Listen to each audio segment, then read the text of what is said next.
Hello and welcome back to Exploring the Master Key System Teachings through Positively Taking Care. In this video, we'll be covering part 22 of the Master Key System, where Charles Haanel shares understanding as to the law of vibration and its healing abilities, how thought has been proven to have an effect on the physical body, and how working with the law of vibration and mind power practically makes man limitless.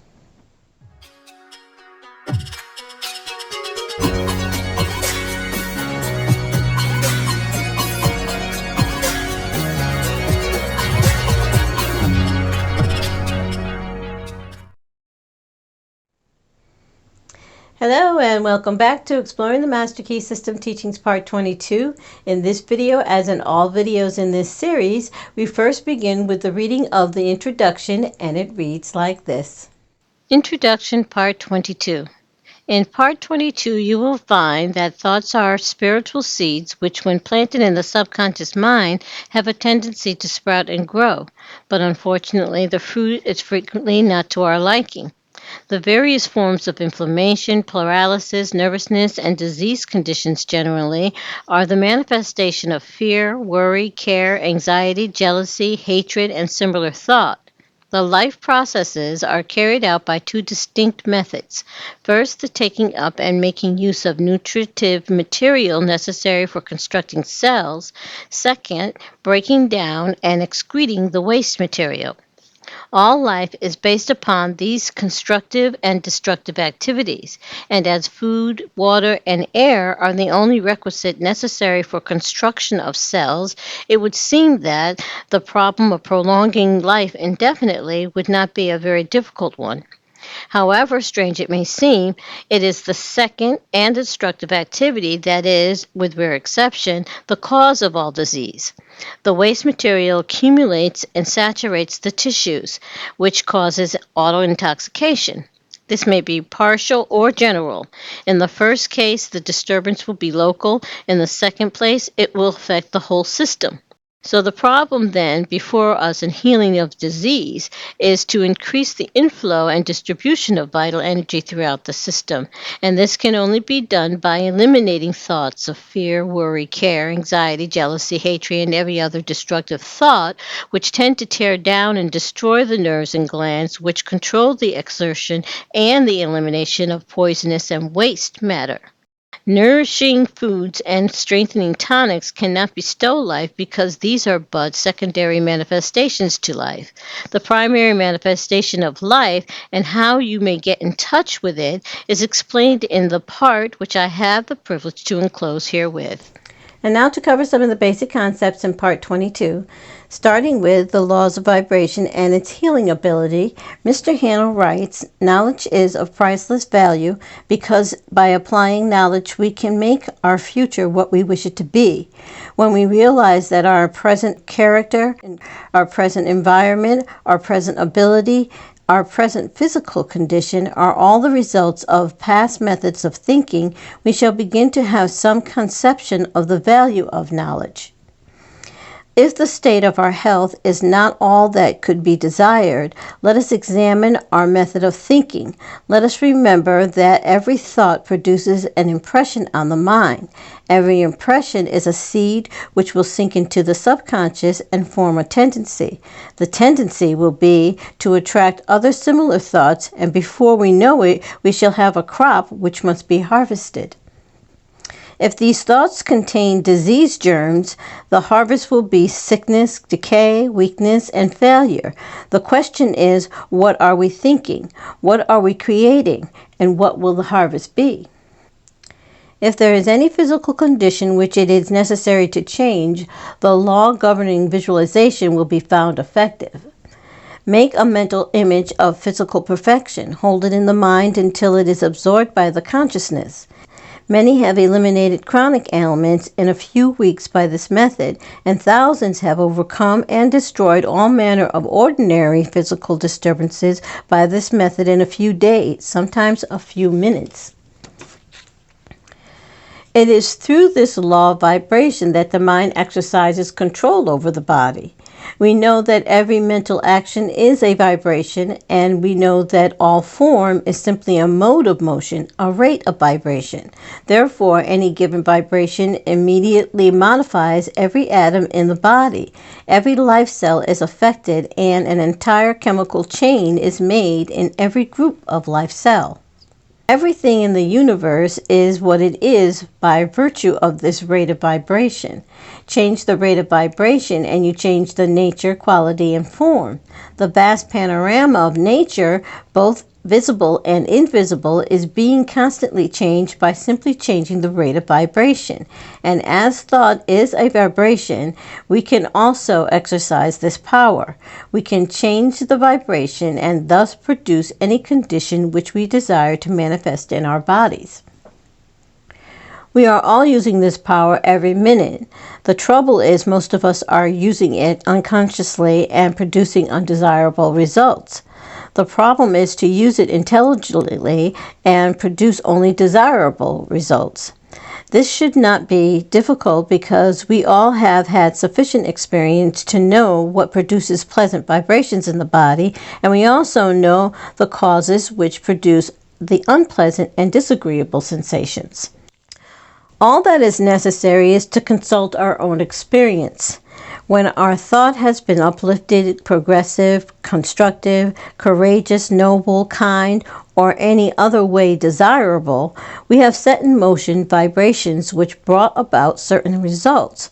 When our thought has been filled with envy, hatred, jealousy, criticism, or any of the other 1,001 forms of discord, certain vibrations set in motion which brought about certain other results of a different nature. And each of these rates of vibration, if kept up, crystallized in form. In the first case, the result was mental, moral, and physical health. And in the second case, discord, inharmony, and disease. And now to go over the second concept in part 22, where Mr. Haanel talks about how thought has been proven to have an effect on the physical body. He continues as he writes, "We can understand then something of the power which the mind possesses over the body. The objective mind has certain effects on the body which are readily recognized. Someone says something to you which strikes you as ludicrous and you laugh, possibly until your whole body shakes, which shows that thought has control over the muscles of your body. Or someone says something which excites your sympathy and your eyes fill with tears, which show that thought controls the glands of your body. Or someone says something which makes you angry and blood mounts to your cheek, which shows that thought controls the circulation of your blood. But as these experiences are all the result of action of your objective mind over the body, the results are temporary nature. They soon pass away and leave the situation as it was before. Let us see how the action of the subconscious mind over the body differs. You receive a wound. Thousands of cells begin to work on the healing at once. In a few days or a few weeks, the work is complete. You may even break a bone. No surgeon on earth will weld the parts together. He may set the bone for you, and the objective mind will immediately begin the process of welding the parts together, and in a short time the bone is as solid as it ever was. You may swallow poison. The subjective mind will immediately discover the danger and make violent efforts to eliminate it. You may become infected with a dangerous germ. The subjective will at once commence to build a wall around the infected area and destroy the infection by absorbing it in the white blood corpuscles which it supplies for that purpose. These processes of the subconscious mind usually proceed without our personal knowledge or direction, and so long as we do not interfere, the result is perfect. But as these millions of repair cells are all intelligent and respond to our thought, they are often paralyzed and rendered impotent by our thoughts of fear, doubt, and anxiety. They are like an army of workmen ready to start an important piece of work, but every time they get started on the undertaking, a strike is called or plans change, until finally they get discouraged and give up. The way of health is founded on the law of vibration, which is the basis of all science. The law is brought into operation by the mind, the world within. It is a matter of individual effort and practice. Our world of power is within. If we are wise, we shall not waste time and effort on trying to deal with effects as we find them in the world without, which is only an external, a reflection. We shall always find the cause in the world within. By changing the cause, we can change the effect. Every cell in your body is intelligent and will respond to your direction. The cells are all creators and will create the exact pattern which you give them. Therefore, when perfect images are placed before the subjective, the creative energies will build a perfect body. Brain cells are constructed in the same way. The quality of the brain is governed by the state of mind, our mental attitude, so that if undesirable mental attitudes are conveyed to the subjective, they will in turn be transferred to the body. We can therefore readily see that if we wish the body to manifest health, strength, and vitality, this must be the predominant thought. And finally, Mr. Haanel goes on to talk about how working with the law of vibration and the power of the mind makes man practically limitless, as he continues to write and stating, "We know then that every element of the human body is the result of the rate of vibration. We know that mental action is a rate of vibration. We know that the higher rate of vibration governs, modifies, controls, changes, and destroys a lower rate of vibration. We know that the rate of vibration is governed by the character of the brain cells, and finally, we know how to create these brain cells. Therefore, we know how to make any physical change in the body we desire, and having secured a working knowledge of the power of the mind to this extent, we have come to know that there is particularly no limitation which can be placed upon our ability to place ourselves in harmony with natural law, which is omnipotent." Mr. Haanel then goes on to talk about his personal perspectives as far as how the medical field handled this information back in the early 1900s. He shares a quote from a Dr. Albert T. Schofield, who wrote books on this matter, in stating that he said that the subject of mental therapeutics is still ignored in the medical works generally. In our physiology, no references is made to a certain controlling power that rules the body for its good, and the power of the mind over the body is seldomly spoken of. And now to go over some of the study guide questions for part 22, starting with 2:11. How may sickness be eliminated? Answer: by placing ourselves in harmony with natural law, which is omnipotent. 2:12. What is the process? Answer: a realization that man is a spiritual being and that this spirit must necessarily be perfect. 2:13. What is the result? A conscious recognition of this perfection, first intellectually, then emotionally, brings about a manifestation of this perfection. 2:14. Why is this so? Answer: because thought is spiritual and therefore creative and correlates with its object and brings it into manifestation. 2:15. What natural law is brought into operation? Answer: the law of vibration. 2:20. Is this system scientific or religious? Answer: both. True science and true religion are twin sisters. Where one goes, the other necessarily follows.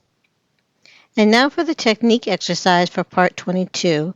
Mr. Haanel writes, for your exercise this week, concentrate on Tennyson's beautiful lines. Speak to him thou, for he hears, and spirit with spirit can meet. Closer is he than breathing, and nearer than hands and feet.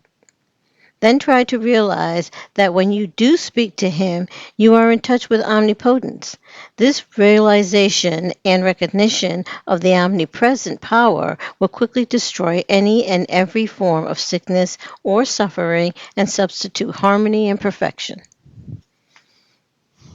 So that's it for Exploring the Master Key System Teachings Part 22. Please remember to share your insights, perspectives, and opinions in the comment section below, and thank you for watching.